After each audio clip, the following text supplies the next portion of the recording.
என்னது மொழி முதல் எழுத்துக்கள். அப்படி என்ன பார்க்கலாமா நம்ம? இப்ப மொழி முதல் எழுத்துக்கள் என்பது இப்ப மொழினா என்னதுமா?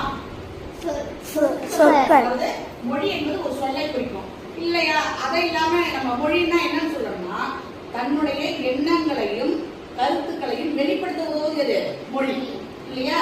தன்னுடைய எண்ணங்களையும் கருத்துக்களையும் வெளிப்படுத்த உதவுகிறது மொழி. நம்முடைய மொழி என்ன மொழி? தமிழ் மொழி. நம்முடைய தாய்மொழி என்னது? தாய்மொழி. இப்ப மொழி முதல் எழுத்துக்கள் போது மொழிங்கிறது இங்க வந்து எதை குறிக்குது சொன்னேன்? சொல்லை குறிக்கும். எதை குறிக்குது? சொல்லை. இப்ப இங்க வந்து கடல், இது ஒரு மொழி. கோவில், வௌவால், அரியலூர், சிட்டுக்குருவி, கெண்டை, இது போல இருக்கிறது எல்லாமே என்னது மொழிகள் இல்லையா?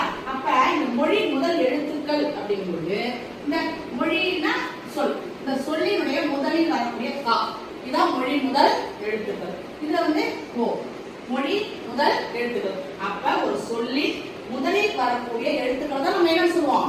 மொழி முதல் எழுத்துக்கள். அதுபோல இது வந்து வௌவால், இது வந்து ஆ, இது வந்து சி, இது வந்து என்னது ஏ. இது மாதிரி மொழிக்கு முதலில் வரக்கூடிய எழுத்துக்கள்.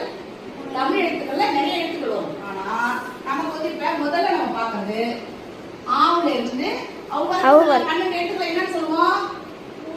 உயிரெழுத்துக்கள். இது எத்தனை எழுத்துக்கள்? உயிரெழுத்துக்கள் 12. இந்த 12 உயிரெழுத்துக்களும் மொழிக்கு முதலில் வரும். புரியுதா? என்னது ஆவுல இருந்து அவ்வளவு வரைக்கும் வரக்கூடிய 12 உயிரெழுத்துக்களும் மொழிக்கு முதலில் வரும். புரியுதுங்களா?